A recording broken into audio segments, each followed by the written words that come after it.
It's been a while, but I'm back with 10 more underseen, less well-known horrors. If you've seen more than half of these, give yourself a Horror Pro badge. All these are taken from my master Letterboxd list, which now features over 200 less well-known horror movies, following a few simple rules for inclusion. Link in the description below, and of course feel free to follow me on our favourite movie app. Let's kick off by going way back to 1964 with horror movie star royalty Vincent Price in Roger Corman's The Mask of the Red Death. Let me see your face. This one is like a Dulux advert on a loop in hell. A garishly coloured fever dream which works mostly due to the production values, but much more importantly, a delightfully charismatic and typically hammy performance from Vincent Price. Nobody has ever played this kind of role better than Price. There are some pacing and plotting issues and a really problematic casting of a child as a little person, which leads to some very uncomfortable moments. Believe in me. I do believe in you. Oh my god, who signed off on that one? Different times, man, different times. Overall, it wasn't quite as batshit as I expected, but definitely entertaining in general and well worth a watch. To France next for Calvaire from 2004.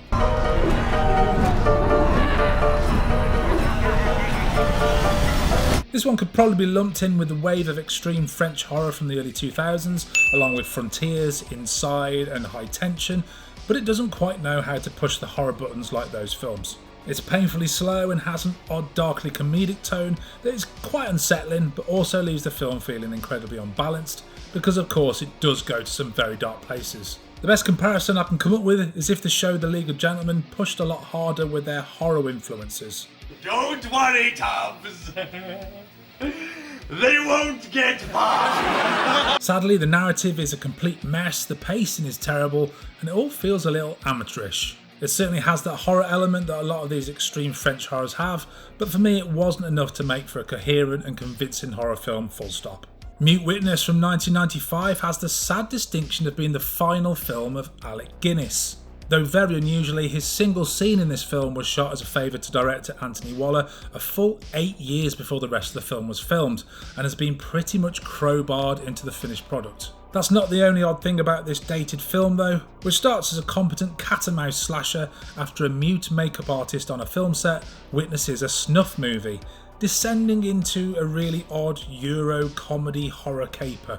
It entertained me for sure, but it really is a patchy film. Still, not often you get to see Faye Ripley from British drama Cold Feet in a slasher film alongside Obi-Wan Kenobi. We will fight for our freedom because we know what freedom feels like. The Conspiracy from 2012 is a faux documentary which is well put together with some decent editing, and it's clear a hell of a lot of effort has gone into researching around its subject of secret societies. It has some glaring issues though, sadly. The acting, whilst perfectly acceptable, is not at all convincing for this genre. I think it's really hard to act as if you're just a normal person going about your business, and these guys don't quite get it right. The film is also presented as a documentary, but is often shot and cut like a regular narrative film. This all makes suspension of disbelief near impossible. It's also a bit half-assed in terms of plot. There's lots of setup and then your typical found footage faux documentary big ending. The problem here is that big ending just kind of goes about its business without any surprises. You pretty much know what's going to happen, and then it does. I see what they were going for, and it's definitely a commendable effort, but it's not wholly successful. Będą robiły u nas chórki i stripteasy. Musisz się tylko dobrze bawić, reszta pójdzie sama. The Lure from 2015 is a Polish horror musical about two mermaids, or more specifically two sirens, who get a job performing in a band in a nightclub. And I can only assume the writer and director of this film were on a shit ton of drugs throughout. As a mermaid horror musical, it's no surprise to find out that this is one odd film, but you could never be prepared for exactly how ridiculous The Lure actually is. Surely plotted by a drunken AI, not 1 second is spent trying to create a story that makes a jot of sense. This is reflected in the music and lyrics of the never memorable musical interludes, which suffer from an odd case of disjointed verbal diarrhea. An incoherently odd movie, but I can't say I hated it down to how unique it is and how much unintended hilarity I took from it. I'm originally from the Philippines. I love the Philippines. I once had a Filipino nanny. Raging Grace, which came out just this year, was apparently inspired by Roald Dahl's Matilda, and whilst I don't see that specifically, this film does have that dark silliness that permeated lots of Dahl's work. This is certainly competently shot and well made, but the writing is a bit of a mess. It's horrendously slow and has this awkward comedic tone, which when coupled with an incredibly irritating child character, made Raging Grace's slow first hour a genuine chore.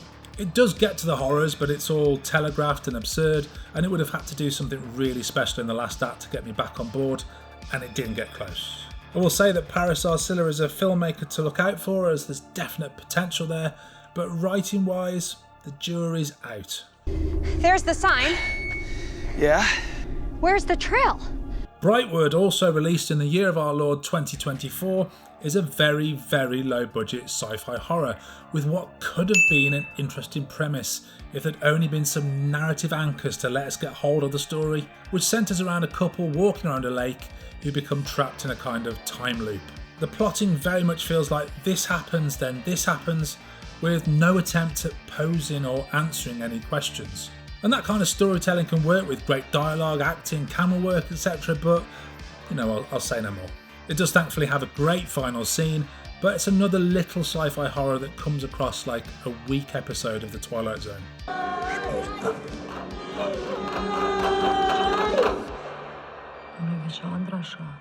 Zana from 2019 is very likely the first Albanian film I've ever seen. This one's as bleak as hell, dealing with the real-world horrors of the aftermath of losses brought by the Kosovan War. It's slow and sparse on dialogue and is a little underwritten, seemingly leaning into the emotive nature of its background story rather than creating something compelling around it. But it's one of those films to get under your skin rather than punch you in the face. I'm just not sure this will stay under my skin for too long. You have a beautiful neck. I love your tattoos. Can I get a few more measurements? I love your hands. You have really beautiful legs. May from 2002 might as well have been called Meh. This psychological horror about a social misfit all felt very familiar and predictable. Doesn't quite know if it's going for trashy B-movie or serious psychological horror, and so comes off as a half-assed version of both. I really enjoyed the lead performance from Angela Bettis. It does give the film a kooky charm that almost holds everything together. There's also some well-shot, very 90s montages, and in general, May mostly held my attention, but this was a story lacking in hooks or anything particularly new. Such a morbid imagination, bringing dead things to life. And finally, Stop Motion from this year is a film I'd been looking forward to for a while after hearing some good festival buzz. But sadly, this one just didn't work at all for me. The sound design is a clear highlight with near constant breathy, squishy sounds very high in the audio mix, essentially creating a gross ASMR. The stop motion moments are excellent, but there's not nearly enough of them, which is kind of criminal. The rest of the film is a patchwork of iffy pacing, stilted dialogue, a hugely grating child actor and character, and generally weak side character acting, and a bit of a nothing plot. Very, very disappointing. So that's another 10 chalked off the massive list, and I'm just sorry I couldn't bring you a few stronger recommendations. Hopefully the next batch from the list will bring forward some hidden gems. Thanks for watching. Game over, man. It's game over.